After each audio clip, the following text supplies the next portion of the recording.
नमस्कार। आज हम एक बहुत ही दिलचस्प और कह सकते हैं रहस्यमयी जगह की गहराई में उतर रहे हैं। हिमाचल प्रदेश के कांगड़ा जिले में भरमाड़ कस्बे में स्थित सिद्धपीठ शिब्बोथान धाम। जी, ये सिर्फ एक मंदिर नहीं है। यहाँ आस्था है, इतिहास है और कुछ ऐसे किस्से हैं जो हैरान कर देते हैं। हाँ, इसे सिद्ध संप्रदाय की एक अहम गद्दी मानते हैं और ये बाबा शिब्बोथान की तपोभूमि भी है। बिल्कुल। और आज हम सिद्धपीठ शिब्बोथान धाम दिव्य गाथा में जो जानकारी दी गई है, उसी के आधार पर इस जगह की कहानियों और इसके महत्व को थोड़ा और समझने की कोशिश करेंगे। हाँ, देखते हैं कि ये स्रोत हमें क्या बताता है। तो शुरुआत करते हैं मंदिर के गर्भगृह से, सबसे पवित्र स्थान। जी, स्रोत में महंत रामप्रकाश वत्स जी का जिक्र है। उनके अनुसार गर्भगृह में कई देव विराजमान हैं। कौन कौन? गुरु मच्छेंद्रनाथ, गुरु गोरखनाथ, जो सिद्ध परंपरा के बहुत बड़े नाम हैं। हाँ, बिल्कुल। फिर गुगा जी, माता बाचला, नाहर सिंह और हाँ, स्वयं बाबा शिब्बोथान। अच्छा, और यहीं से एक अनोखी परंपरा का जिक्र भी आता है ना, वो लोहे की संगलों वाला। हाँ, वो बहुत खास है। लोहे की 31 संगलें हैं, मतलब जंजीरें। हाँ, और उनकी कुल 101 लड़ियां हैं। 101 लड़ियां। ये तो कोई आम जंजीरें नहीं लगती। बिल्कुल नहीं, इनका आध्यात्मिक महत्व है। और खास बात यह है कि इन्हें सिर्फ साल में एक दिन बाहर निकाला जाता है। सिर्फ एक दिन? कब? गुगा नवमी पर। गुगा पीर को समर्पित जो त्योहार है ना, हाँ हाँ, सुना है। सर्प पूजा से जुड़ा है शायद। जी। तो बस उसी दिन इनके दर्शन होते हैं, बाकी पूरा साल एक लकड़ी की पेटी में ही रहती हैं। ये तो वाकई अनोखी बात है। लेकिन इस धाम का नाम तो बाबा शिब्बोथान पर है।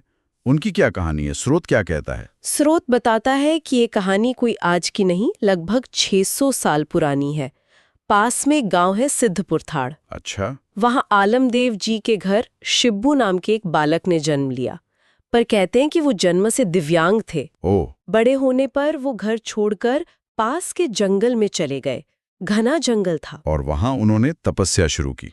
हाँ, गुगा जी के लिए, जिन्हें सर्पों का देवता भी मानते हैं। और ये तपस्या कोई 1-2 दिन की नहीं थी, पूरे 2 साल चली। कठोर तपस्या। 2 साल जंगल में? जी हाँ। और कहते हैं कि उनकी इस साधना से गुगा पीर इतने प्रसन्न हुए कि उन्होंने खुद दर्शन दिए और 3 वरदान भी दिए। 3 वरदान? अच्छा, क्या थे वो वरदान? पहला वरदान तो उस जगह से जुड़ा था।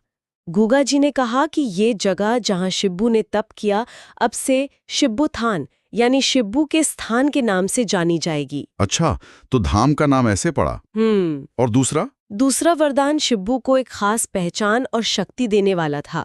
उन्हें नागों का सिद्ध कहा गया। नागों का सिद्ध मतलब? मतलब उन्हें सर्पदंश से पीड़ित किसी भी व्यक्ति को ठीक करने की शक्ति मिल गई।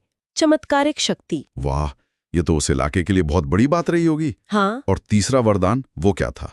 तीसरा शायद सबसे ज्यादा अचंभित करने वाला है। हाँ। गोगा जी ने कहा कि जिस मिट्टी पर तुमने तपस्या की है, वो मिट्टी, उसे वहां भंगारा कहते हैं। भंगारा मिट्टी? हाँ, उस भंगारा मिट्टी में विष को खत्म करने की शक्ति होगी। अरे। और कमाल की बात यह है कि अगर कोई पीड़ित दुनिया की किसी भी कोने में हो, उस पर भी इस मिट्टी का असर होगा। क्या बात है, मतलब दूरी का कोई मतलब नहीं। मान्यता तो यही कहती है। यहीं से वो भंगारा मिट्टी का चमत्कार शुरू हुआ, जो आज भी माना जाता है। हाँ, मैंने भी सुना है कि लोग आज भी इस मिट्टी को घरों में रखते हैं। कहते हैं कि इससे सांप बिच्छू जैसी जीव घर में नहीं आते। जी बिल्कुल, ये तीसरे वरदान से जुड़ी आस्था है। और ये दिखाते हैं कि विश्वास कैसे सीमाओं को नहीं मानता। इस स्थान से जुड़ा एक ऐतिहासिक किस्सा भी है शायद। स्रोत में जिक्र है किसी अंग्रेज अधिकारी का। हाँ है, 18वीं सदी की बात है। एक ब्रिटिश अधिकारी थे। स्रोत में वॉरेन हेस्टिंग्स का नाम आता है। वो इस इलाके में थे। तो क्या हुआ उनके साथ? कहते हैं कि उन्हें एक बहुत बड़े सांप ने जकड़ लिया था। उनकी जान खतरे में पड़ गई थी। ओह, फिर? तो स्थानीय मान्यता है कि बाबा शिब्बोथान की कृपा से ही उनकी जान बची। चमत्कार हुआ। अच्छा। और इसके लिए आभार जताने के लिए उस अधिकारी ने मंदिर परिसर में एक कुआं बनवाया था। वो कुआं आज भी है? हाँ, स्रोत कहता है कि वो कुआं आज भी मौजूद है, उस घटना और उस आस्था का प्रतीक बनकर। मंदिर की बनावट के बारे में भी कुछ बताया गया है? जी, बताया है कि ये मुगल कालीन शैली में बना है। उस दौर का असर दिखता है वास्तुकला पर। लेकिन एक और अच्छी बात है ना कि ये सबके लिए खुला है। हाँ, ये बहुत महत्वपूर्ण है। यहाँ किसी भी धर्म या समुदाय के आने पर कोई रोक टोक नहीं है, सभी का स्वागत है। ये शायद सिद्ध परंपरा की भावना को भी दिखाता है। समावेशी। बिल्कुल। और ये जगह आज भी उतनी ही जीवंत है।